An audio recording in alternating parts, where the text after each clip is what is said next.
नमस्कार साथियों, economics classes में आपका स्वागत है। आज हम प्लेटो से संबंधित एक नए टॉपिक पर चर्चा करने वाले हैं। आज का हमारा टॉपिक है प्लेटो का आदर्श राज्य का स्वरूप तथा उसकी क्या विशेषताएं हैं। इस पर चर्चा शुरू करेंगे। इससे पहले कि हम चर्चा शुरू करें, ऐसे छात्र जो इस चैनल से आज ही जुड़े हैं, उन्हें हम यह बता देना चाहते हैं कि प्लेटो से संबंधित 5 वीडियो पहले बन चुका है और उसे जाकर के आप देख लें, ताकि आपकी प्लेटो से संबंधित तैयारी अच्छी से अच्छी हो सके। और यदि टीजीटी, पीजीटी व असिस्टेंट प्रोफेसर की परीक्षाओं में प्लेटो से संबंधित कोई प्रश्न आपसे पूछा जाए तो उसे सही करके आएं। चलिए, अब हम लोग प्लेटो के आदर्श राज्य के स्वरूप के विषय में चर्चा शुरू करते हैं। तो प्लेटो अपने आदर्श राज्य के स्वरूप का विवेचन अपनी प्रसिद्ध पुस्तक रिपब्लिक में करता है। किस पुस्तक में करता है? रिपब्लिक में। और रिपब्लिक में आदर्श राज्य का जब वह विवेचन कर रहा था तो उसका संपूर्ण ध्यान आदर्श राज्य का स्वरूप कैसा होना चाहिए इस पर केंद्रित हो गया था, तथा उसका ध्यान वर्तमान में विद्यमान राज्यों के को कैसे आदर्श की अवस्था प्राप्त कर सकते हैं इस ओर नहीं गया।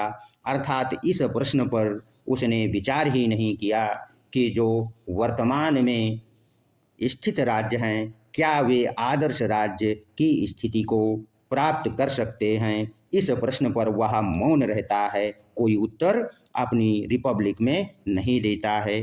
तो चलिए, हम लोग अब प्लेटो के आदर्श राज्य की कौन कौन सी प्रमुख विशेषताएं हैं, या प्लेटो के आदर्श राज्य के प्रमुख अंग क्या हैं जो उसके स्वरूप को निर्धारित करते हैं, उसकी चर्चा शुरू करें।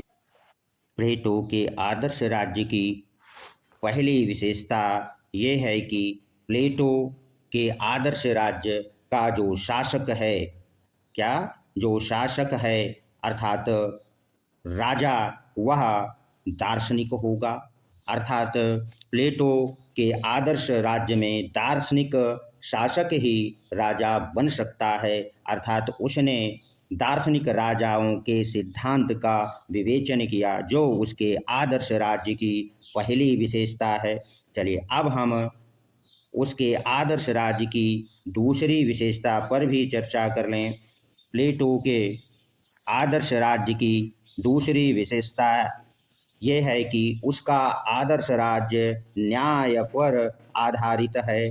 अर्थात वह न्याय के संदर्भ में ये कहता है कि शासक को चाहिए कि प्रत्येक व्यक्ति को उसके कर्तव्यों का पालन कराए और प्रत्येक व्यक्ति अपने गुणों के अनुसार संतोषपूर्वक जब अपने अपने कर्तव्यों का पालन करेंगे तो यही राज्य का न्याय होगा।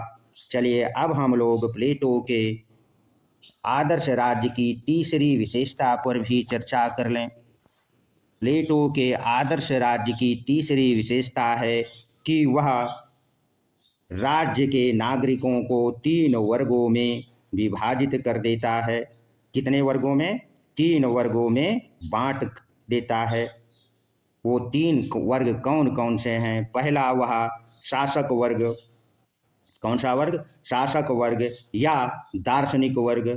दूसरे वर्ग में वह सैनिक वर्ग को रखता है और तीसरा वर्ग वह उत्पादक वर्ग को रखता है।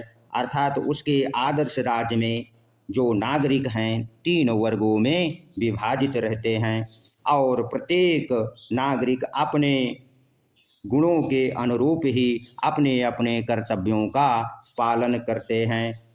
चलिए, अब हम लोग प्लेटो के आदर्श राज्य की चौथी विशेषता पर भी चर्चा कर लें कि उसके आदर्श राज्य की चौथी विशेषता क्या है। तो उसके आदर्श राज्य की चौथी विशेषता ये है कि वह अपने आदर्श राज्य में कार्य विशेषीकरण के सिद्धांत को बतलाता है। कार्य विशेषीकरण सिद्धांत से उसका आशय यह था कि प्रत्येक व्यक्ति अपने निश्चित कर्तव्यों का पालन करे और दूसरे के कर्तव्यों में हस्तक्षेप ना करे। यही उसका कार्य विशेषीकरण का सिद्धांत था। अर्थात इसे कार्य विशिष्टता का सिद्धांत भी कहा जाता है। यहाँ से भी प्रश्न पूछा जा सकता है कि कार्य विशिष्टता का सिद्धांत किसने दिया, तो आपका उत्तर समझ गए होंगे। चलिए अब हम प्लेटो के पांचवी विशेषता उसके आदर्श राज्य की क्या है उस पर भी चर्चा कर लें। तो प्लेटो के आदर्श राज्य की पांचवी विशेषता ये है कि वह शिक्षा व्यवस्था पर शासकों का प्रत्यक्ष नियंत्रण स्वीकार करता है। क्यों स्वीकार करता है इसको भी जान लें। प्लेटो का विचार है कि शिक्षा राज्य की प्रकृति व आवश्यकता के अनुरूप हो, इसके लिए शिक्षा राज्य द्वारा सुनियोजित एवं निर्धारित होनी चाहिए। प्लेटो के राज्य की पांचवी विशेषता ये है कि उसने अपने आदर्श राज्य में साम्यवादी व्यवस्था को लागू किया है। अर्थात उसका जो साम्यवादी व्यवस्था है वह अभिभावक वर्ग पर वह लागू करता है। अभिभावक वर्ग में शासक और सैनिक दोनों आते हैं और इन्हें वह संपत्ति तथा परिवार से वंचित कर देता है, क्योंकि वह चाहता है कि यदि ये व्यक्ति संपत्ति के मोह में फंसेंगे तो न्याय नहीं कर सकेंगे, तथा यदि ये वर्ग परिवार से बंधे होंगे तब भी न्याय नहीं कर सकते, जो कि प्लेटो के आदर्श राज्य का मूल आधार न्याय ही है और उसकी पूरी इमारत न्याय पर खड़ी है या टिकी हुई है। चलिए अब हम प्लेटो के आदर्श राज्य की छठी विशेषता क्या है इस पर चर्चा कर लेते हैं। प्लेटो अपने आदर्श राज्य में जो विशेषता बतलाता है वह स्त्री या पुरुषों को स्त्री व पुरुषों को समान अधिकार प्रदान करता है। अर्थात प्लेटो के आदर्श राज्य में स्त्री और पुरुष को समान अधिकार प्राप्त होते हैं।